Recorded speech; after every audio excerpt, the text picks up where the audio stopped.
My name is Mussarat Rahman. I'm an artist, and I would say I'm an eclectic artist, and I live in Bradford. I wasn't actually born here. I would say that I grew in Bradford because I came over when I was about 11 because I had family living here. I run Interculture Festival, which is a grassroots festival that is run in October half term.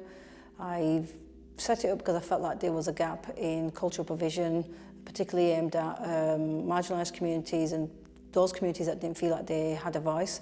So today I'm going to show you how to make a mandala from scratch.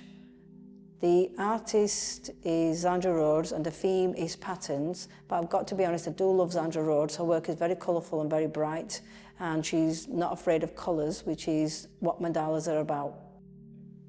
So here I've made a mandala. This one I've made from scratch. So I'm going to show you how to make a finished piece. I've used a ruler and a pencil to mark out the page, but I'm going to show you on the other sheets how to do that.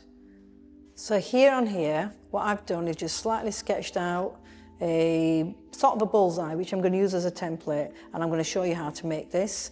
Don't be afraid of colour. I absolutely love working with different colours and different shapes and patterns, and also because I'm from a South Asian community, I was brought up in a colourful environment surrounded by colour, so I absolutely love it.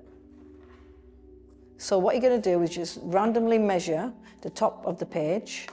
So we know that it says about 8 inches, so you just make a line where it says the middle.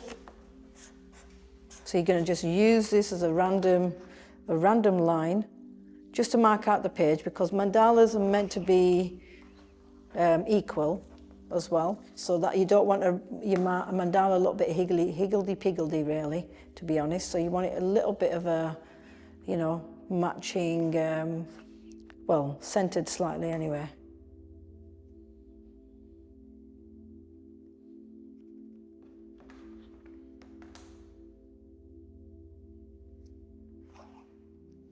And then you bring your ruler down. I know it says inches here, you can turn it into centimetres as well, but what I'm going to do, from the middle I'm going to mark it out by inches.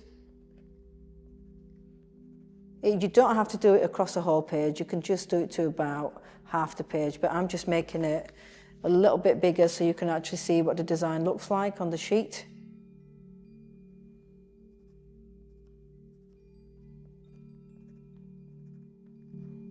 And then you want to turn it round, and what you can do is then make it smaller in the middle, between the inches, so you don't even actually need to measure that out, you can mark it out with a pencil.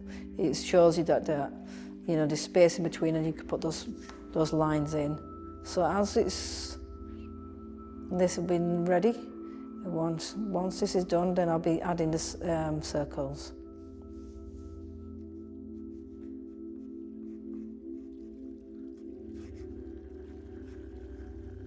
I can draw, I will not lie, I can, so I don't find it very difficult to add circles.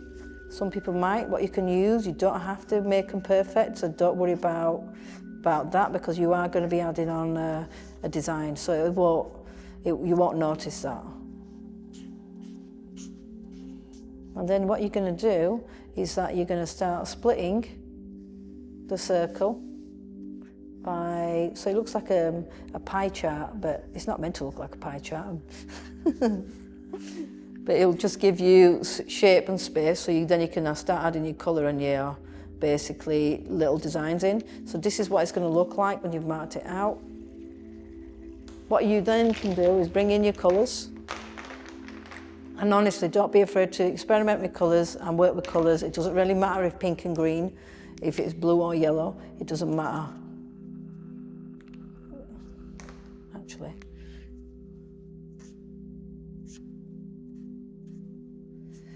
In a lot of cultures and communities, they use lots of nature as inspiration, and I don't think there's anything wrong with that, to be honest. So as you can see, I'm marking out, using the lines to add in random shapes. Mandalas are based on sacred geometry and also lots of nature-based practices, particularly flora and fauna, There's nothing wrong with experimenting with the shapes you can add in. It's also very much a feminist practice, I'd say. Very feminine, making mandalas too. I like working with colour, I like experimenting with colour.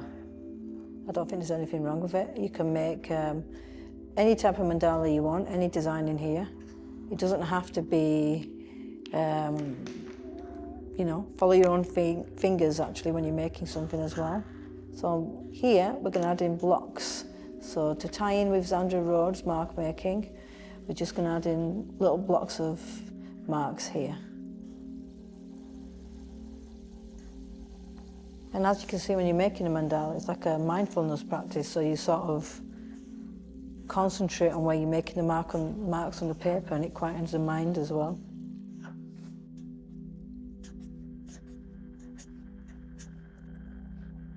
And you can do a couple of layers of dots because it looks quite pretty, to be honest.